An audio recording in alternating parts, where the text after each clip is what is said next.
Hello, everyone, and welcome back to Garbage Minutes, a winning time podcast hosted by myself, Randy Dankovich, and my co-host, Dr. Sean Colletti, the two guys behind the midseason replacements. Sean, how's it going? It's going well. I've been like on a mostly Game Boy and Game Boy Color kick recently, so like virtual console stuff. Although I do own all of that in physical form anyway. But because of that, I was like researching. All right, what like collections and stuff are on the Switch currently that have old Game Boy games as part of them.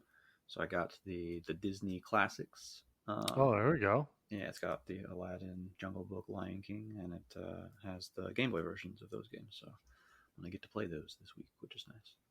I wonder which version of Aladdin there was. I remember being a child, and there was a good version of Aladdin, and there was a bad version, and I don't The remember which one was Genesis one Genesis. is supposedly unanimously the good one. I liked Okay. both of them. Admittedly, like I didn't have a Genesis at the time, so I only play that one much later. But that's probably fair to call the Genesis one better. I guess if we're gonna fit in with the theme of the show, we should probably think about. God, there was like two video games back in 1980. So, do you have feelings about Pong, or was Space Invaders out then? Was Space Invaders like 82? I don't remember. That's a great question. How do It you was feel about definitely Pong? Did you ever have Pong as a young child? Did you ever have an Atari system in your house? no. The Super Nintendo was really the first home console we had. I'm pretty sure it was at launch that we got it, or if not at launch, then whatever, like that Christmas season would have been. Um, so I've had to go back to play NES games without an actual NES and none of the other consoles that predated that or around that. There was a bunch of Atari stuff, TurboGrafx, this sort of thing. Sega Master System I've not played. I don't know where my parents got it. I think they got it at a yard sale. But before I had my first NES, they bought an Atari 7200 somewhere. And there was also this other game. It was like because back then, for all of you youngs that may be listening, they used to release, everybody made a fucking console, but they would have like three games on them that you would like have a switch that controlled them. It was almost like an old TV channel changer. And we had one that had like skeet shooting and then volleyball and then fucking highlight because, you can imagine how great a highlight game was in the late 80s and the early 90s. Like those games were really kicking ass. Um, wow, man, maybe we need to talk more about vintage video games one day, I think. We do, because No part of my spoilers. Game Boy kick has been playing the collections of the Game and Watch games that they did for that. So essentially, I've played most of the old Game and Watch games, and that's made me want to actually like think about doing the eBay stuff and getting a couple of them, the ones that I like the most. Well, I've been trying to think of a segue to go from virtual. Well, I guess the original Game and Watch and the Atari systems were encased in wood, so we'll go from the virtual wood to the hardwood. I guess, yeah, that's not so Boom, awkward. seamless. Segues would work better if I didn't announce them before I said them, but that's okay. We are here to talk about the third episode of HBO's series about the '80s Showtime Lakers. The best is yet to come. Probably, if well, hopefully, a fitting title for what this series is, because after last week's episode, which I quite enjoyed, this episode was more in line with the pilot in that it had me scratching my head a lot, trying to figure out first what it actually wanted to say beyond the very obvious things that it was stating to us, but perhaps more importantly, where is it going? I think there is a long. I think we had a lot of conversation about it last week, but I think there's still something going on with the plot structure of this show that is really not vibing with me. I don't know, Sean. How do you feel about this episode and the balance between? I guess our big players in this episode are Magic Johnson, Jerry West, and hey, Patrick Riley has appeared into the story. Shout out to the only good New York Knicks team in history. Hey, um, about that specifically, There's some good character stuff here. I guess what I came away from this episode feeling, and I know in our first episode we didn't want to harp on it too much throughout the rest of this, but stylistically, this show is just very loud, and that's not just limited to its presentation, I guess, but um, I love Jason Clarke as a performer. I think he's good in this role, but the script calls for him to be really loud a lot of the time. And I guess this is absolutely like a personal preference thing. So it's not necessarily like this show ought to be doing things differently, because maybe this is exactly what they're trying to do. And it appeals to a lot more people than just me and or you. But it's loud, and because of that, it it feels like it needs to throw in a bunch of distractions. I guess in the same way that we dropped Magic Johnson into Southern California at this point, and there are just a lot of things going on around him. That's kind of how I feel the experience of watching this show is, that it's hard for me to like really dig in and concentrate on anything because it moves so quickly and is doing or trying to do so many things at once, which is a criticism I think that is fair and is lobbied at a lot of shows, especially early on, probably. Um, but this is different, I guess, because of what you said. I suppose this lack of plot structure. Usually, when we say, "All right, this show's trying to do too many things at once with other things," it's because we see all of these threads that are trying to be developed, and with winning time there's still some uncertainty about like what even is this part of the story, like how is this going to be integrated better. So yeah, that loudness is really coming through, and it was less so in last week's episode, and maybe that was just some of the touchings of Jonah Hill. I'm not sure, but I'd love to see more longer sequences in this series and somewhat quieter ones.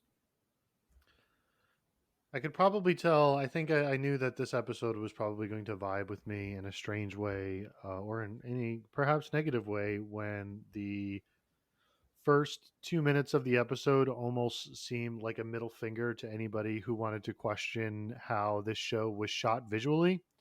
I'm talking about the scene in particular when we get this little mini montage of Magic kind of like packing up his car and getting ready to go. It's like totally shot out of sequence and like really has no visual like clarity to it, but we can understand that he's getting ready to leave Michigan.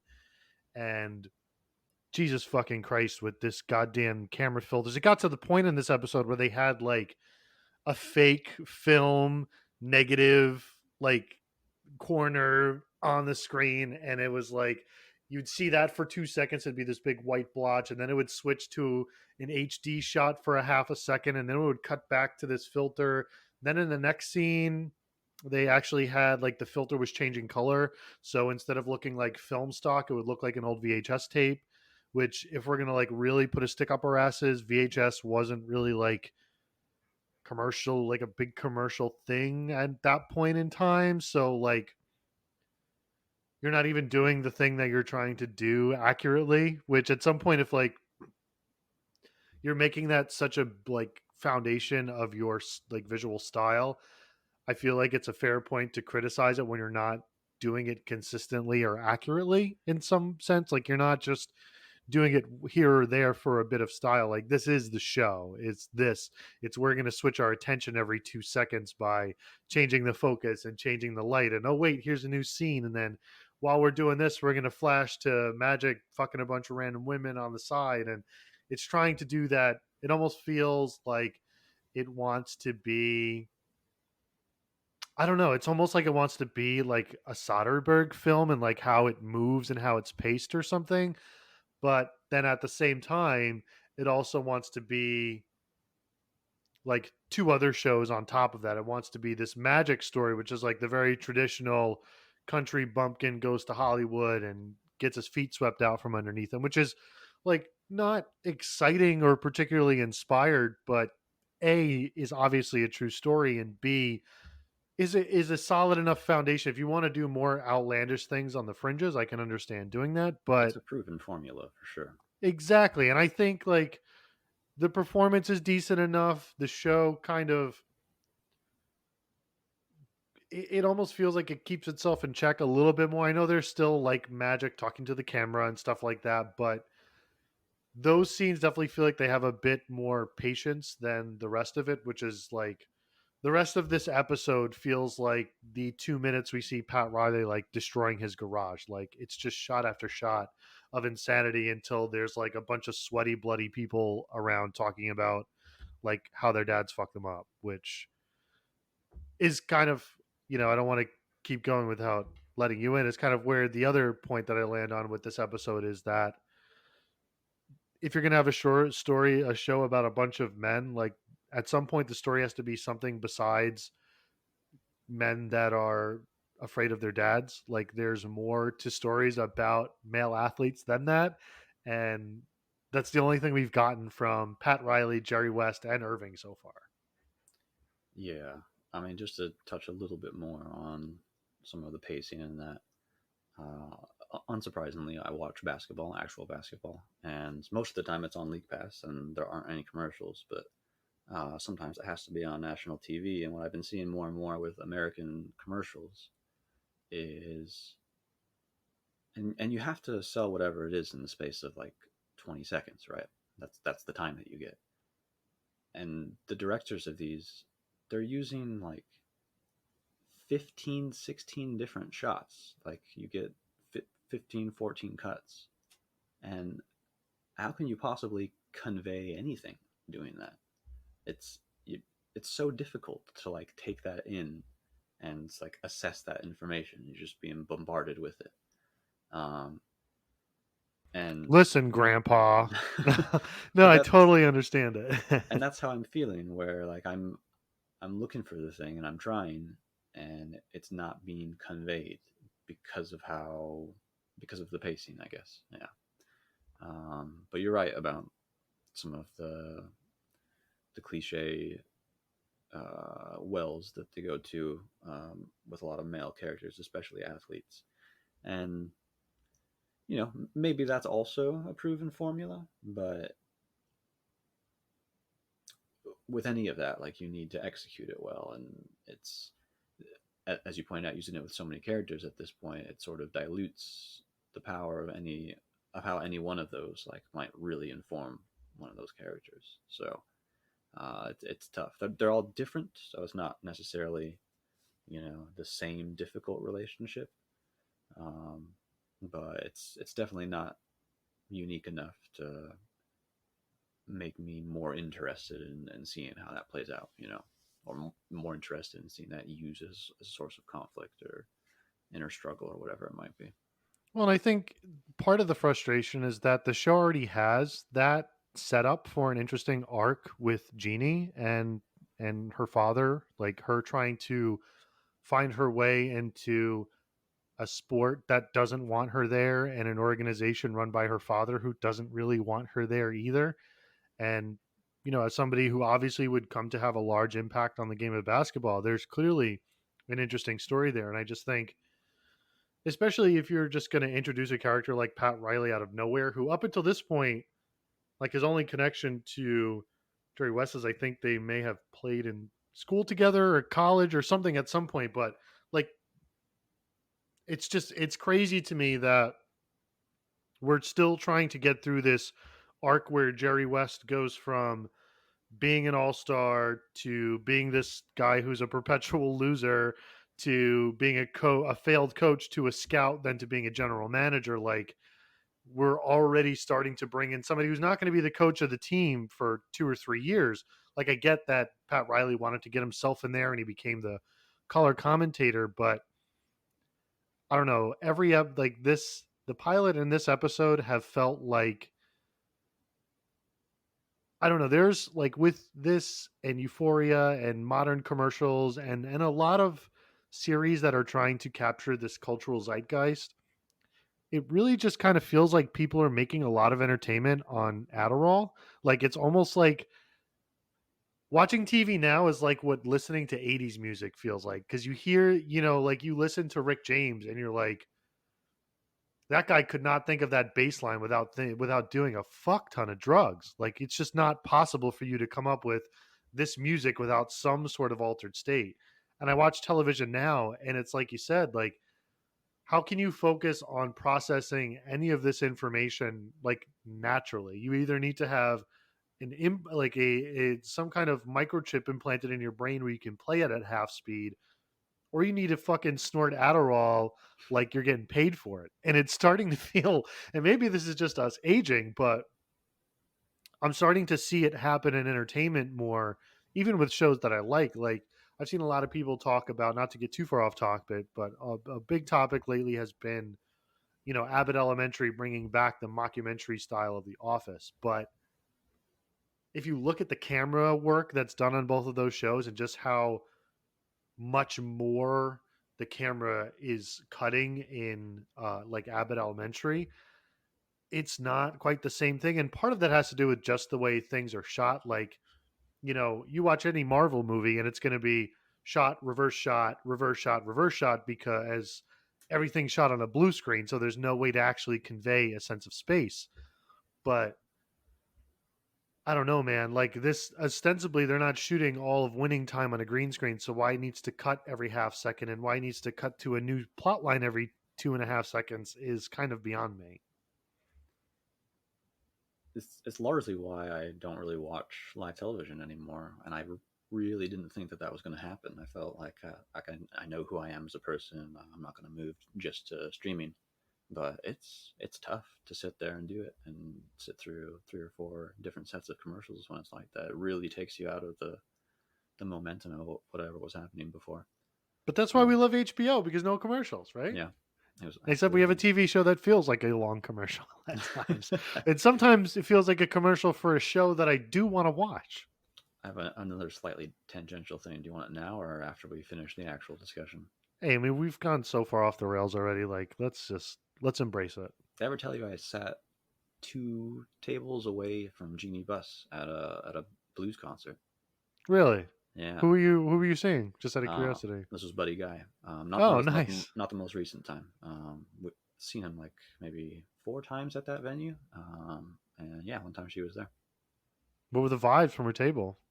They were Rich? loving it. So the only other famous person I saw, oh, I'm gonna feel bad for forgetting his name. He was Judge Dredd and A.O. Murray. Carl Urban. Yeah, yeah, he was there. Ah, Hmm. interesting. Well, Yeah. that's cool. You could being in California, I'm sure you've had more interactions. Though Maine does have its own strange, like when I first when I first moved to Maine, the first like time I went to the mall in Maine, there was just like this fucking massive wall that just had Patrick Dempsey's face on it, and I was like, "What the fuck is this?" Turns out he's from Maine. So, uh, Awesome. yeah. Anyway, I mean, talking about celebrities is fitting, because part of what this episode is the allure of Hollywood and bringing Irving Johnson into the world, and ostensibly this is kind of the beginning of Irving's transformation into magic, as we see him banging strange women and associating with shady people outside of parties, and being brought under the wing of entrepreneur Norm Nixon, the man who runs a clothing shop, and to this point seems to be a more interesting dynamic character than our main character, which is unfortunate, because this show is trying really hard to make magic an interesting presence, but I don't know. Again, I think the busyness of this show is trying to cover something up, and part of it may be that character of magic. That was gonna be my next question. Was are like who of these characters are you really interested in right now? Because I feel like my draw to almost all of the ones that I have a slight interest in, it's like entirely because of the person who is playing them.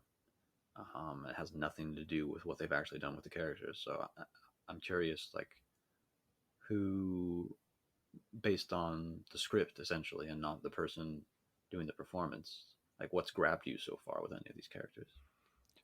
Well, like I said last week, I think the introduction of Jerry West as kind of this angry, tragic figure who is trying to find a second lot in life in a sport that kind of loses people in their 40s and 50s. If you think about the legends of basketball, you think of, the people playing in their primes in their 20s and 30s, and then you think of the old ass coaches who win titles in their 60s and 70s. The Pat Riley that we see in this episode is not the one that people remember. People either remember Pat Riley and his mustache winning a title with the Knicks, or they remember him as a silver haired fox and wearing a bunch of gold shit and pulling off free agent deals left and right everywhere in Miami, right? Like there's people don't remember the mussy haired dude who apparently had a fruity voice and was not Man, taken seriously as what was Chick Hearn in this, man?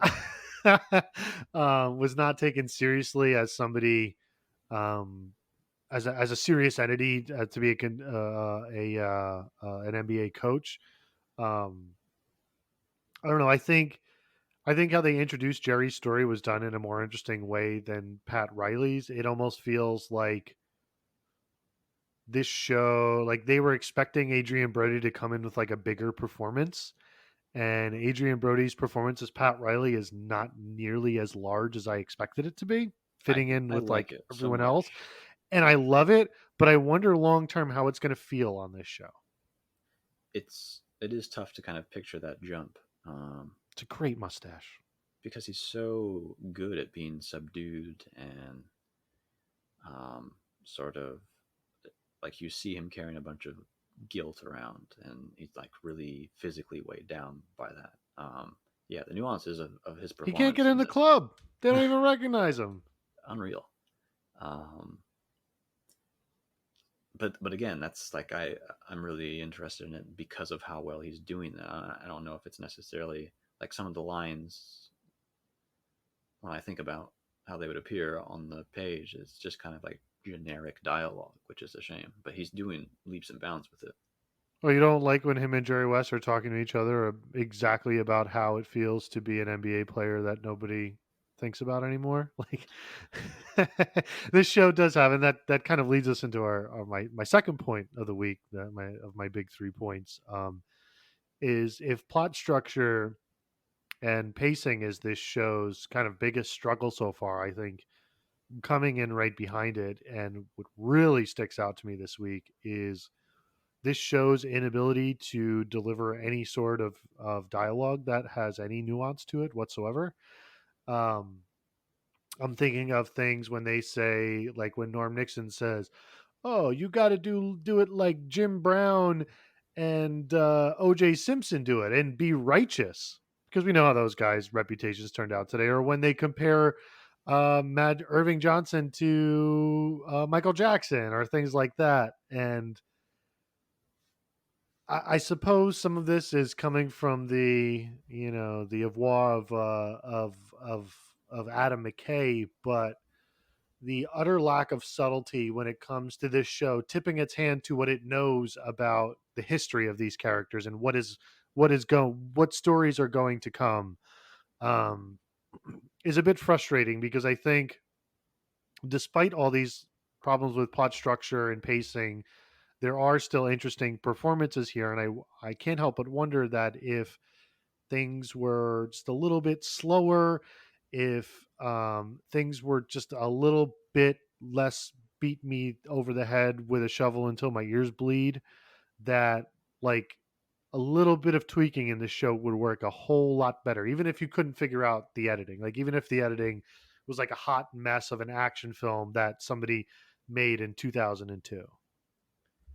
It's just so lifeless, really, which is largely why I think we're having a trouble establishing those kinds of connections with the characters. It's like when you go into a town in a video game and you talk to the townspeople. Like these are the kinds of lines that these characters are delivering. like pre like I would say like pre like Skyrim type quest lines, Yeah, shit like that. Like just utterly basic dude who's living his life on a complete loop and has the two defining characteristics of who he is, and that's it. there's some flavor this week with the Las Vegas storyline, but and it gets to have fun with that, which is nice. But other than that, really, it just feels first thought, best thought for the writing, which you got to reach for something a little bit more ambitious than that, I think. I think if there's one line I could boil it all down to about how I feel about this show's dialogue and its lack of ambition or care, it is when Jerry West is having his kind of now signature episode freak out and says, and I quote, "What the fucking fuckity fuck of a fuck." Like, way to beat a joke and a great word to use in the middle of a joke right into the fucking ground and leave us with just nothing to hold on to. And I feel like that's in this episode in particular, even more than the first two. It just is so pointed in how it's telling the audience how this story is going to play out before it does. You're about to drop some knowledge, I know, and I'm excited about this. That this is part of basketball history that I don't really know much about. I started watching like at the late '90s, and I've gone back to like familiarize myself with probably like just before this point in winning time. Um, but anything earlier than that, and especially like stuff peripheral to the NBA, I don't really know anything about. So I'm excited to hear what you've got to say. Yeah, and this is where I think this episode really dropped the ball because they introduced James Tarkanian, who was the coach of UNLV for a really long time, from like the late 70s until late 90s, early 2000s, something like that. But he was a guy who took UNLV, which was University of Nevada, Las Vegas, from being an absolute nothing of a school to a school that was in its heyday. I mean, they won a title in 1990, something that would be for a school of its size basically unheard now. I mean, this was a school that was as popular, especially. I mean, this UNLV was the Fab Five before the Fab Five. I mean, they were. James Tarkanian is credited with kind of perfecting the full court press, and he was like a real innovator for using like transition offense, using turnovers as a way to generate quick offense. And what he changed about college and what college is still struggling to embrace in some forms today is just a much faster pace game where an emphasis on turnovers, on pushing pace. He was one of the first NCAA coaches to have a predominantly black lineup, like long before that became a common thing. Everybody thinks the Fab Five was like the first fully black lineup in NCAA. Absolutely not the case.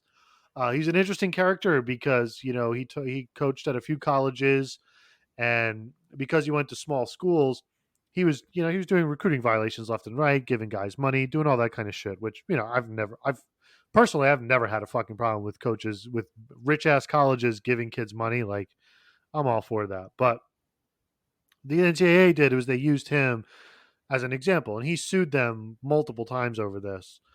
He even won a few of the lawsuits about it. One of them even went to the Supreme Court at one point, but he didn't win that one. There was the school suing him, but NCAA suspended him and fined him all the time, and he always said like, you want to take shots at me, go to Coach K and go to the big schools and see the shit that they're doing.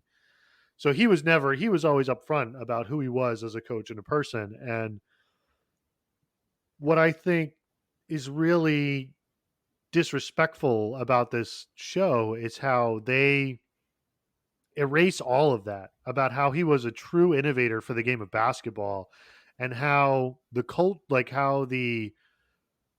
public perception like never so the thing so th-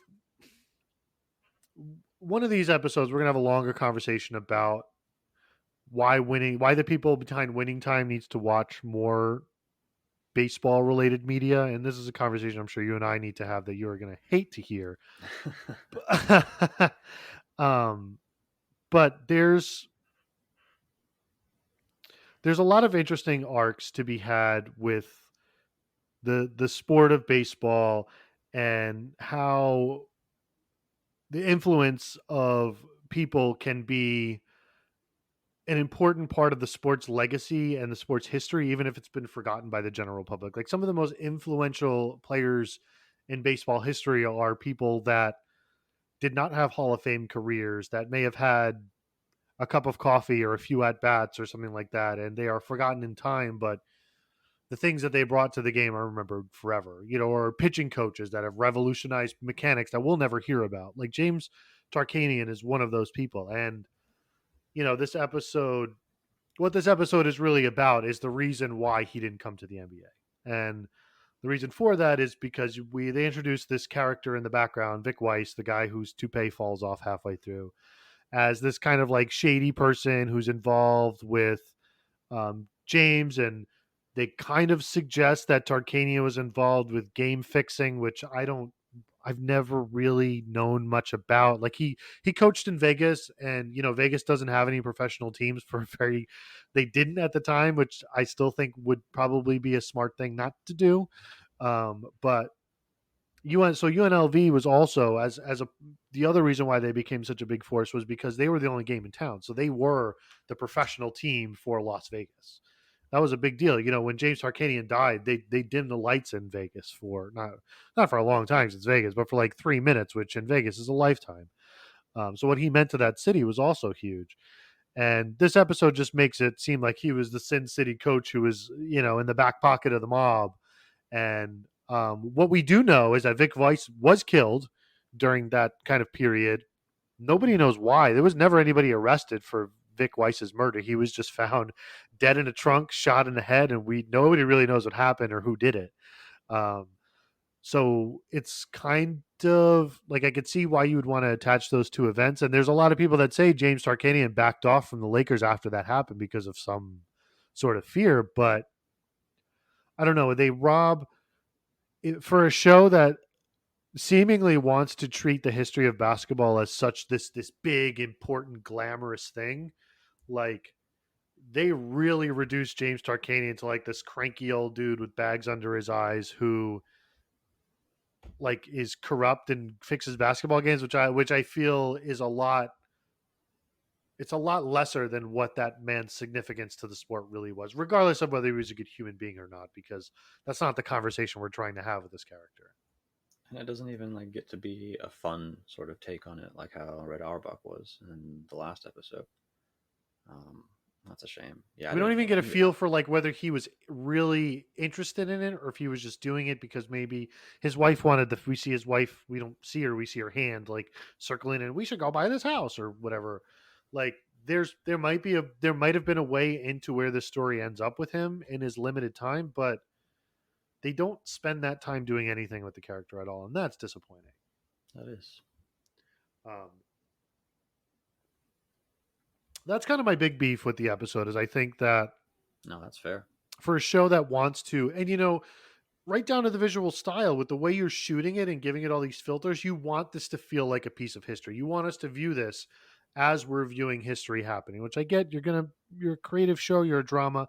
Things are not going to fall one to one with history, but when you ignore something that fundamental and kind of ignore why Dr. Bus would have been so interested in him as an entity, like I think we don't get that care when they're, and I forget the name because of course it's escaping my head because this is the guy they eventually hire, but when they're talking about the assistant coach of the Portland Trailblazers, like we get footage of that. We get a coach sitting down and watching him and being like, this guy's a really good coach.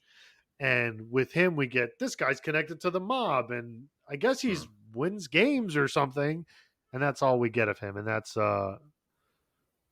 given that we're probably not going to spend much more time with him because he falls out of the story here. Like that's not. You could do a better job than that, Yeah. especially for a show that wants to afford itself the space to go off and have these sidebars for Right. extended periods of time. Like, what are you doing with all this space? If you're going to have ADD, can we at least be useful with it? I don't know, man. I don't know much. Like it's confusing watching it for sure. You feel like it after so many years, you get a sense of what television shows are going to do and how they're going to do it. And then something like this, I really don't have a grasp on it right now. Maybe I'm not paying enough attention. but it's tough. That being said, I still think that like the arcs and the like where these elements can crash into each other in the coming episodes as Pat Riley comes into the organization and they hire a coach, and in theory they would get the fucking season cracking on time. Like there's the following basketball season is a very, very interesting story for the Lakers, for the sport of basketball, for how it would come to be an important part of American culture. But the other half of my brain says this show is not going to be able to help itself. And by the end of the season, we're going to have they're going to introduce Jordan before they should into this story. You know what I mean? Like Jordan's going to be in this story and not in a way that is going to make a lot of sense. And I know that's me projecting something that has probably not even been scripted, but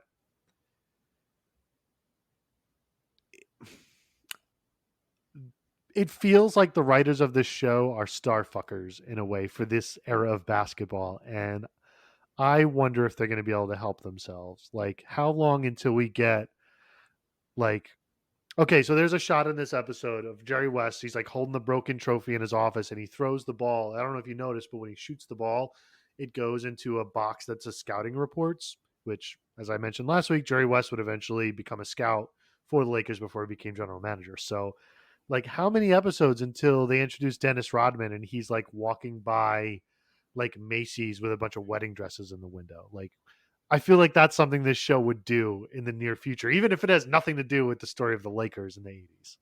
Honestly, I was thinking the same thing about Jordan. So if we're both on that wavelength, then we'll see, I suppose. But you're right. The way that it treats that era, it's it is a lot of fan service and too much for me, certainly. But uh, like I'm probably more intolerant of it than the average person is.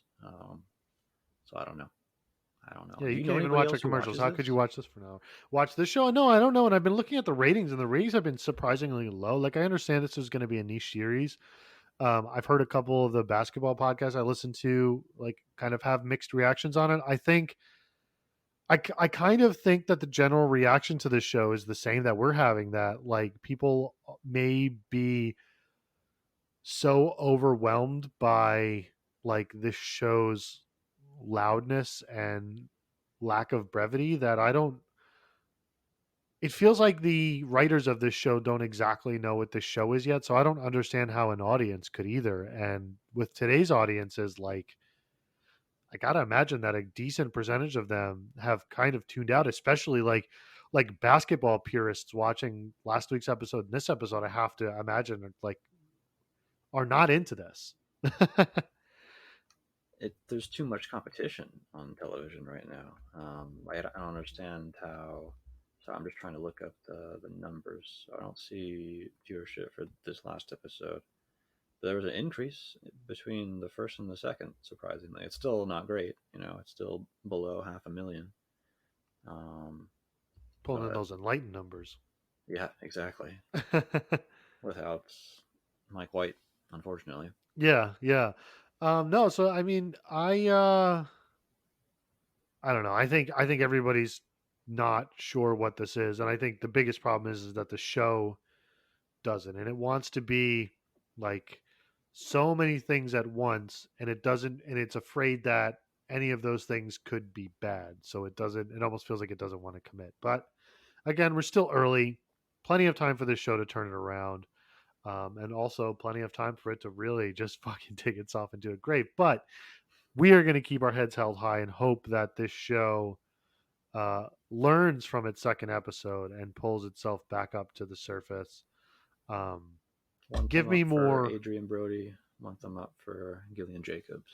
Yes, we didn't even mention Gillian Jacobs as Pat Riley's wife, and it looks like she is going to have more to do than Lola Kirk, unfortunately, gets to do as Jerry West's wife, which is literally just providing a tit for him when he is his saddest. Which, I mean, any straight cisgender dude is going to love a tit when they're in a sad place, or anybody who just loves tits in general will love one when they're in a sad place. But um, I mean, she didn't put up with being on that many seasons of Girls to get that plot line. I will just say that. Hmm. Um, but that will do it for garbage minutes this week. We are going to get our asses back on the bench. But we will be back next week, maybe with a guest next week, to talk about the fourth episode. And we will continue to drop episodes every Monday throughout the first season of this show. I'm going to guess that if this show has a second season, we may not be doing a second season of this podcast, but we'll see where we end up. So you can find this. This will be in the main podcast feed for the midseason replacements because we are balling on a budget here, and I am not paying for. Neither of us are going to pay to have multiple podcast feeds running. So it's all going to stay in one feed here, easy to find. Subscribe to it everywhere. We will be back later this week with a regular episode of the show to talk about Apple TV's Severance, and I think we may actually finish our conversation from earlier about video games then. So enjoy. I hope you enjoyed the free preview there, and we will talk to everyone later this week.